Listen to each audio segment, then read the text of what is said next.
Assalamualaikum warahmatullahi wabarakatuh. Selamat siang.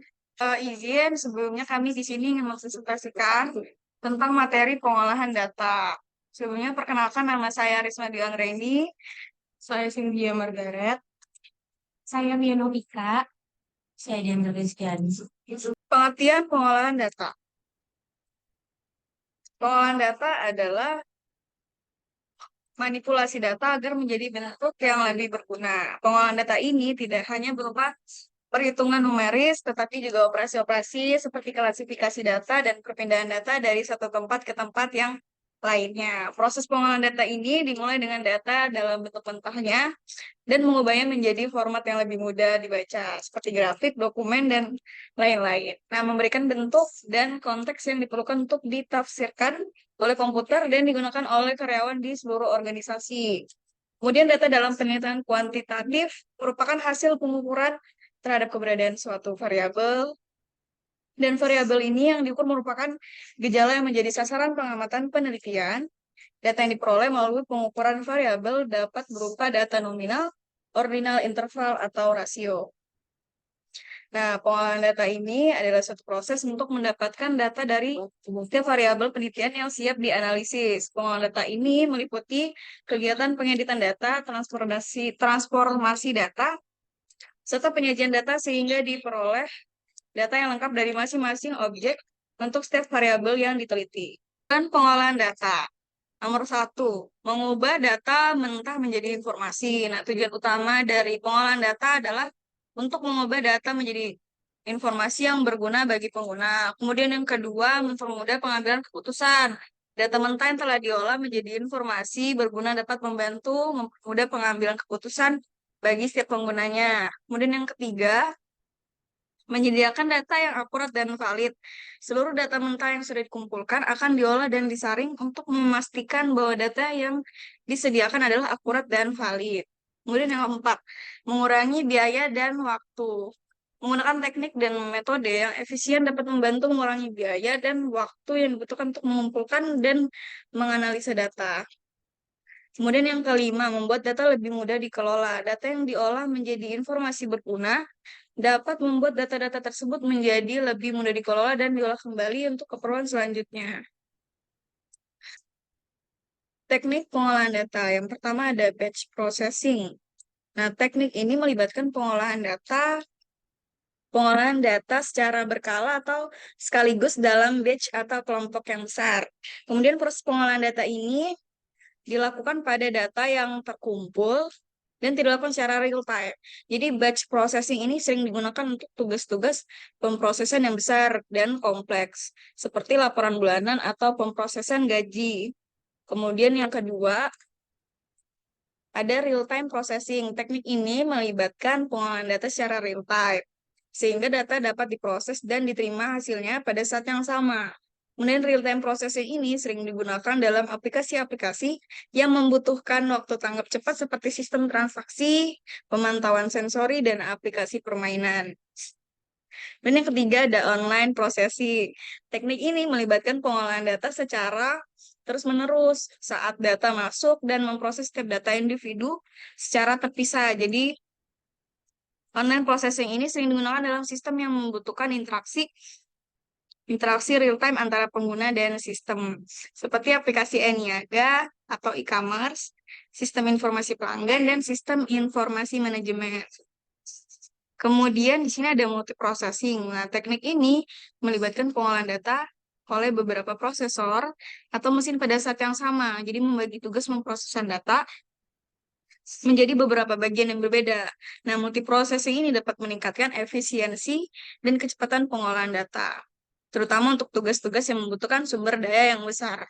Jadi yang kelima itu time sharing. Nah, teknik ini melibatkan pengolahan data dengan mengalokasikan sumber daya komputer dan data dalam suatu waktu ke beberapa pengguna secara bersamaan. Nah, time sharing ini memungkinkan banyak orang yang berada di tempat berbeda untuk menggunakan sistem komputer tertentu pada waktu yang bersamaan.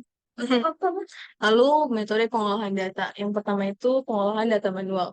Metode pengolahan data ini ditangani secara manual. Seluruh proses pengumpulan data, pemfilteran, penyortiran, perhitungan, dan operasi logis lainnya semuanya dilakukan dengan campur tangan manusia dan tanpa menggunakan perangkat elektronik atau perangkat lunak otomatis lainnya.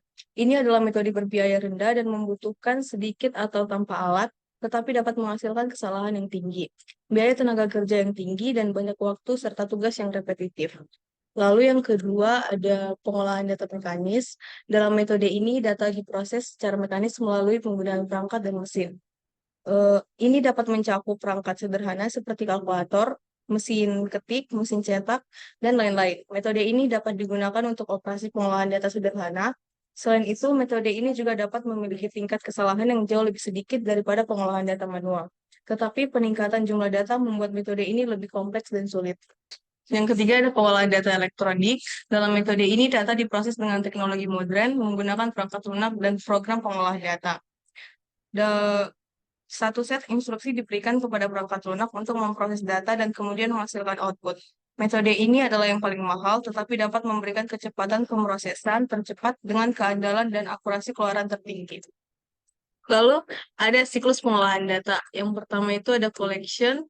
Siklus ini melibatkan pengumpulan data dari berbagai sumber seperti survei, transaksi, atau basis data. Data yang dikumpulkan harus akurat, lengkap, dan sesuai dengan tujuan pengolahan data. Yang kedua ada preview. Siklus ini melibatkan pembersihan data dari kekurangan, kesalahan, atau duplikasi. Proses ini penting untuk memastikan bahwa data yang akan diproses berkualitas tinggi dan bisa diandalkan. Yang ketiga ada transformation. Siklus ini melibatkan pengubahan bentuk data seperti encoding, scaling, atau agregasi. Proses ini berguna untuk membantu mengubah data menjadi format yang sesuai dengan kebutuhan analisis. Yang keempat ada loading. Siklus ini melibatkan pemuatan data ke dalam basis data atau sistem penyimpanan data untuk diproses dan dianalisis. Proses ini harus dilakukan dengan benar agar data tetap akurat dan terjaga. Lalu yang kelima ada analisis. Siklus ini melibatkan analisis data untuk mengekstrak informasi yang berguna dan memenuhi tujuan pengolahan data. Analisis yang dilakukan dapat menggunakan teknik statistika, pembelajaran mesin, atau teknik lainnya yang sesuai. Yang keenam ada visualization. Siklus ini melibatkan representasi visual dari hasil analisis data seperti tabel, grafik, atau visualisasi interaktif. Proses ini membantu memvisualisasikan dan memahami hasil analisis dengan mudah. Yang ketujuh ada reporting. Siklus ini melibatkan penyajian hasil analisis dan visualisasi dalam bentuk laporan atau presentasi. Proses ini dapat membantu menyajikan hasil analisis dan visualisasi kepada audiens yang tepat.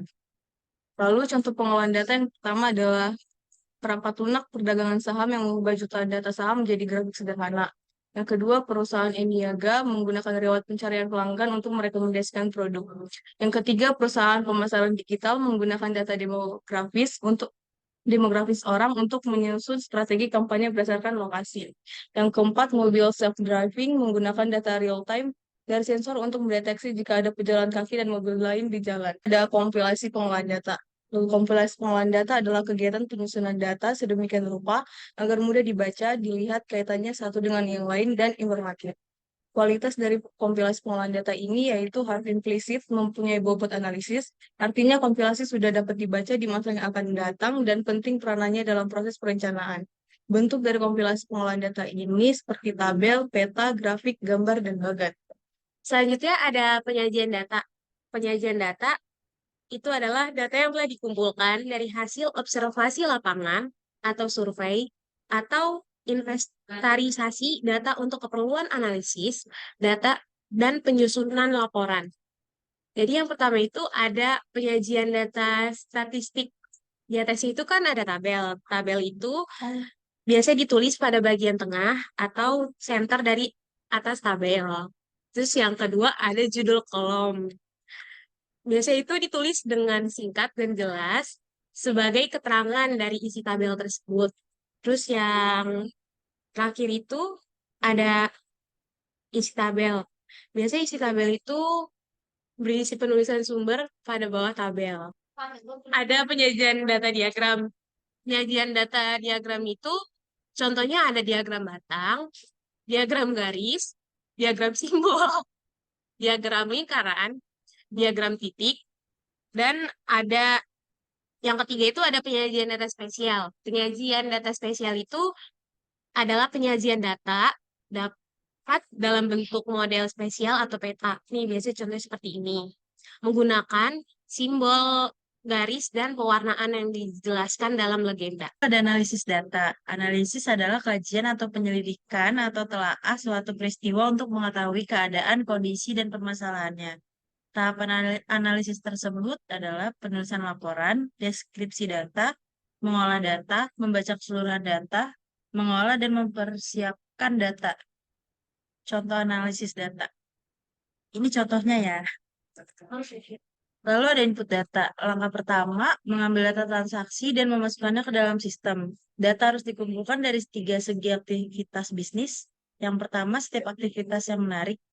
Dua, SD yang dipengaruhi oleh setiap aktivitas. Yang ketiga, orang yang berpartisipasi dalam setiap bisnis. Langkah kedua, memastikan data yang diambil akurat dan lengkap. Langkah ketiga, meyakinkan kebijakan perusahaan diikuti, seperti menyetujui atau memverifikasi transaksi. Pemeliharaan data dapat dilakukan dengan cara 1. Penambahan, 2. Penghapusan, 3. Pembaharuan, dan 4. Pengubahan. Konsep dasar penyimpanan. Yang pertama, entity, sesuatu yang dipakai untuk menyimpan informasi. Yang kedua, atribut, elemen data yang merupakan bagian dari entity. Yang ketiga, karakter, huruf atau angka. Yang keempat, data value. Kombinasi karakter yang memiliki makna sebagai contoh. Sekian presentasi dari kami kelompok 4. Terima kasih sudah menonton video kami. Semoga materi pengolahan data ini menjadi informatif dan berguna. Wassalamualaikum warahmatullahi wabarakatuh.